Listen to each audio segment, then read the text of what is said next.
Hello there, YouTube. This is Luke Latham. Today I'm here to talk about my conservative values and what it means to me to be a conservative. So my father had always had a dream to build his own house on his own land and raise his family. So we moved up to a rural town in Pulaski, New York, and he tried to make that a reality. What my father didn't realize or anticipate was that there was going to be so little work for him to support his family up there. His job didn't work out, and my mom couldn't find one either, so we had to move again at 6 years old. I didn't know it at the time, but we were basically broke at this point. Eventually, my father was able to find a job, but it wasn't enough to buy us another house. We had, wasted all that money on building, the house up in New York that we didn't have anything left for us back here. But we moved back to Connecticut anyway because that's where the opportunity was. There was, a lot more people, which meant a lot more jobs available, but also a lot more competition. So we moved into the basement of a family friend in Andover. I missed second grade. I was very depressed, lonely. I had nothing to do. So my mom gave my dad an ultimatum to get us a house where she was leaving and taking my brother and I to live with her parents so I could go to school. And my dad definitely got motivated by this point. He didn't want to lose his family. He had already lost everything, and we were all that was left, and he wasn't going to lose us too. So he worked hard, saved up enough money, and was able to put the down payment on a house. So we moved to Coventry, Connecticut, and I went to school here in Coventry until all through my elementary, middle school, till I went to Cheney Tech. I'm at UConn now. So it changed everything. Our failure changed our path, and so it's led me to where I am today. We never looked for handouts. His conservative principles kept him grounded, and we got through it on our own. He was just going to do the best he could. So I started third grade as the new kid, able to start over uh, with what could be described as a fresh identity. I see fifth grade after that as being the beginning of my conservative journey and finding myself. We looked to the Declaration of the Constitution in history class, and I started watching Glenn Beck on weeknights. I really enjoyed it. I even had sent him a letter about what my school was doing and how I'd love to talk to him on the show. And I don't know what it was about, but it was something that was irking me, and I had talked to my teacher, and I wanted to do something about it. I wanted action. I wasn't just passively listening and saying, "Oh yeah, that's good." I wanted to make a difference, even at that young age. Um, so I had a conversation with my father about conservative values, and he was not raised as a conservative. He developed it leading up after his high school years. I mean, he was in a union. I don't think he would have been. He was a blue collar worker. He's an electrician. I don't think he would have been a conservative, by nature, by his environment. It was definitely his own choice. And by him being a conservative, he brought that into the picture at home. Now, I had school, which was, a lot more liberal, and open minded. And now, that didn't, it made me question, maybe, more, but it didn't shake my fundamental understanding that we needed to get off our butts and do things ourselves. We didn't need other people to do things for us. We needed to act alone. You can't be part of the group. You need that individualism in order to succeed. After that, I was spreading the news, basically, almost like spreading the good news. I told my friends about, what I had learned, and a lot of them identified with me, which I was not expecting. Growing up in like a Democrat town, I would say, like Connecticut's it's a Democrat state. I mean, it's always going to go Democrat. But there are the conservative counties. There are, conservative towns. Ours is kind of split. I believe we have a Republican representative. Um, so a lot of these kids had parents that had their own ideals, and they would grow up around that and they would go for that. And that's what kind of happened with me, I will admit. So I was talking to my best friend at the time, Braden, about politics, and he learned from what I had learned. So we became the American duo. We did a lot of things. I remember we used to, Glenn Beck had this like book about something about stupid idiots. I can't remember the title, but we read Cowards as well. I know it had a lot of funny graphs and analogies, things that entertained me as a kid. I understood them, and I would show him like these statistics that were outrageous, that you would never see in a textbook at school, but that they did studies and stuff. It was just really cool. So we would dress up as cowboys. We did that once. Listening to country music quite often. We'd have we had an airsoft gunfights, and we loved flying the American flag and that "Don't Tread on Me" flag in the back. It meant a lot to us, and not just because we had family that had served in the military, but because we understood our God-given rights, be able to make our own choices. So from there on, in middle school, definitely became more politically charged and began to form my own opinions. Some might say, you're a kid, you don't know what you're talking about. But I felt like I was just regurgitating my father's ideals. I didn't feel like I had my own opinion. That's changed now. I've been able to take other things into account, see the other side, and not just be bound by party lines, really. I've definitely expanded. So that's been good. I always have watched Fox News. That's the only station I ever turn to because they're the only network that gets it right. They're the only network that has balanced commentary from both sides, that's logical, that is sensible, and is only rooted in facts, not just headlines. Yeah, my father raised me in an environment that some would consider stereotypical American. Definitely, we are Catholic, which I mean, I guess stereotypical Americans, I think, were Protestant. They didn't like Catholics, but I think just having God in your life is definitely an American trait. I mean, it's in our money, it's in the Constitution, Declaration. Our founders believed in a strong faith in God, and that we were blessed, to have this prosperity. We also loved loud muscle cars. I have a Camaro and big trucks. My dad had a Duramax. We'd hunt, fish, love listening to some good old rock and roll and classic country. Just we had fun. And so at this point in the family tree, I would say we've been completely Americanized. Diving into that, even though I am Italian, Polish, French, Canadian, Scottish, and Irish, I don't really have any relatives that are still alive who were the first generation to come over to America. And their children didn't really uphold the old traditions. They were assimilated to the way things are here. They didn't really speak their native tongues. So I haven't really learned much about my family history overseas. And so I don't really know where I come from. But to be honest, it doesn't really keep me up at night. I know who I am. I think that's more important than knowing what my family has done in the past. You have to always look to the future.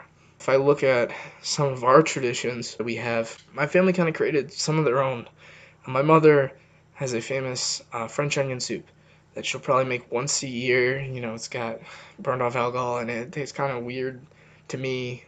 I don't like stuff with alcohol, but the soup became like signature dish. I'd love to go hunting with my dad, like he did with his father. That is something that has always stayed in the family. That's granddaddy's gun up there, to the side. It's always been here with me, and I'm never gonna sell that thing. It means so much to my family. Some things you can't put a value on, quite honestly. I remember my grandfather putting butter on my nose on our birthdays. It's a Canadian tradition, which I found out when I did some research. I didn't know that. I always thought it was weird. And we skip school once a year to go fishing and hunting on opening day. My dad would call out sick from work, and that was our thing. During the summer, we'd go see a Yankee game once every year, and we'd go feed the ducks by the shoreline with my cousins, and we'd grab some, seafood. It's a nice thing, you know. We don't get to see them that much.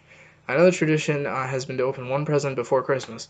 However, it's always been pajamas, so that's kind of like a running gag, We speak only English, of course, being like assimilated, and only English is the only language I've ever known. The only person to go to college was my mother, and coincidentally, she's really the only one in my family to push me to go to college. I went to technical school. I went to Cheney Tech, and I had my life planned out to go to school. I got my trade certificate. I could start probably making 20 an hour as an IT administrator, network technician at some business as an apprentice. And, I could have gone straight out of high school, making good money, living at home, not having to pay rent, save that up in order to move up. And I could have moved up over the course of what would have been 4 years of college to a higher salary. I think I could have made it without college, but I'm here because of her and the choices that she wanted me to make. She wants me to make like $60 an hour. Like, she has high dreams for me, which I think any parent does. But my father saw what I really wanted, and she didn't see that. She wants what's best for me. My dad wants what I want. So, it's been that combination of both of that. So I've been on this conservative journey for a long time. I've had a lot of ground roots. So the Tea Party movement became a big part of my life in 2010. 7 years ago now. Glenn Beck was on tour. I did a rally called Restoring Honor, along with Martin Luther King's niece. I believe it's Alvidea King and Sarah Palin. You don't see her much anymore, but that's when she was running for vice president. It was a call for Americans to unite. That's all the rally was. There were, I believe, over 200 clergy from different religions. There were races all over, and it was just about unity. And this was supposed to be the step in the right direction. It hasn't been. There have been so many issues coming up, and political or religious disagreement. Basically, I'll give you what Beck said. If you look at history, American has been both terribly good and terribly bad. It has been both. But to concentrate on the bad instead of learning from the bad and repairing the bad, and then looking to the good that is still out in front of us within our reach. We have a choice today. We can either let those scars crush us or redeem us. We must extend to those we disagree with. There is a lot we can disagree on, but it's our values and principles as Americans that unite us. We must discover them again. And, unfortunately, we've only become more divided since 2010. We need to work together because not everything has to be a war. The mainstream media has made it a war, and they portray us conservatives, as ignorant rednecks who hate the government and don't want their guns taken away, that we're crazy conspirators. They're wrong. Benjamin Franklin outlined this when he said those who would give up essential liberty to purchase a little temporary safety deserve neither liberty nor safety. I believe in the founders' vision for what America could be, and that they outlined in the Declaration of Independence and the Constitution a living, breathing document. I believe in what the Declaration asserts, that all men are created equal, men and women, and that they are endowed by their Creator with certain unalienable rights that cannot be infringed upon. That among these are life, liberty, and the pursuit of happiness.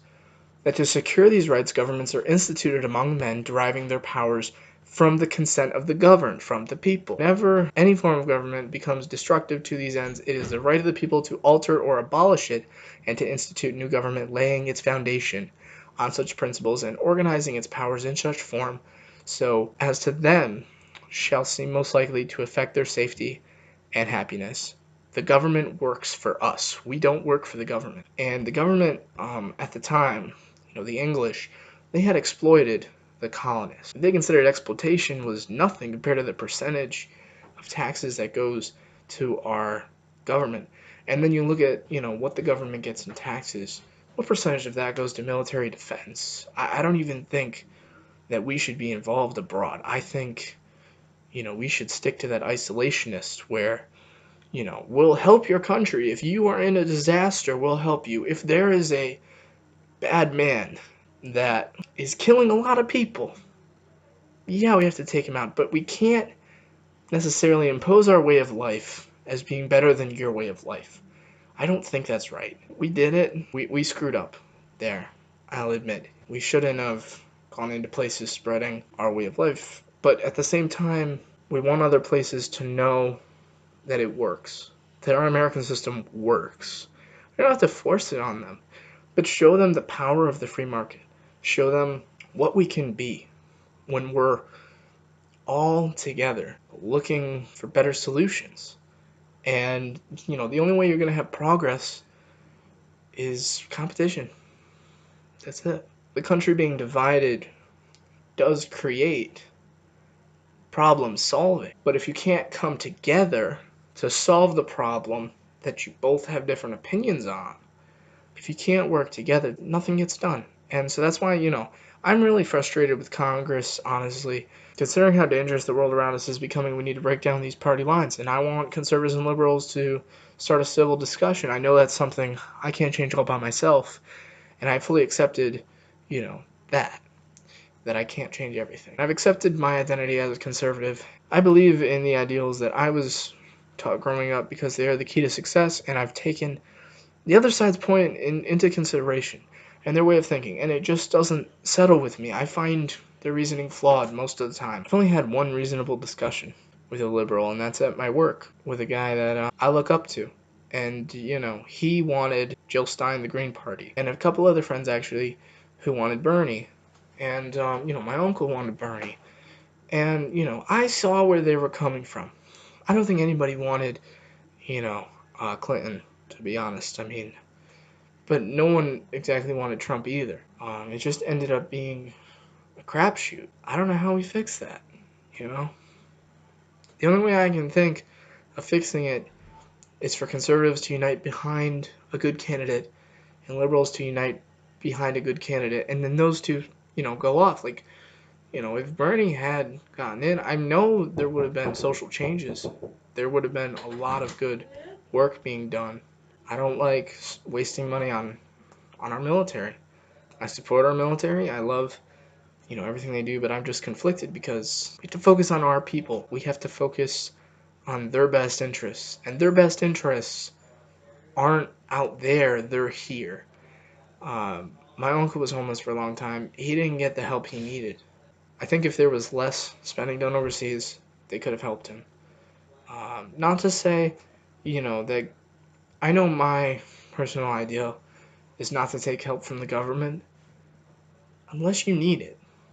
If you honestly are so out of it that, you can't keep a job, you can't function without someone else's help, then yes, that's when the government needs to step in. But if you're lazy, if you don't want to work, you don't deserve any handouts. But the people that need help need to get help. And I think that that's extremely important. Um, and it's going to be up to us, my generation, to make sure, that the world is safer for our children. And that can only be achieved by looking past our misconceptions of each other, realizing that we share a lot of the same ideals, that we want what's best. It's not good enough to just tolerate those who disagree with us. Arthur Brooks said in a TED Talk this past year, it's not good enough. We have to remember that we need people who disagree with us because there are people who need all of us. If you're a conservative, be the conservative who is always going on about poverty and the moral obligation to be a warrior for the poor. And if you're a liberal, be a liberal who is always talking about the beauty of free markets to solve our problems when we use them responsibly. We must take the ghastly holy war of ideology that we're suffering under in this country and turn it into a competition of ideas based on solidarity and mutual respect. And then maybe, just maybe, we'll all realize that our big differences aren't really that big after all. And I thank you for bearing with me. If you think that we can do better, because we can, spout off in the comments. And the great thing, your identity can change.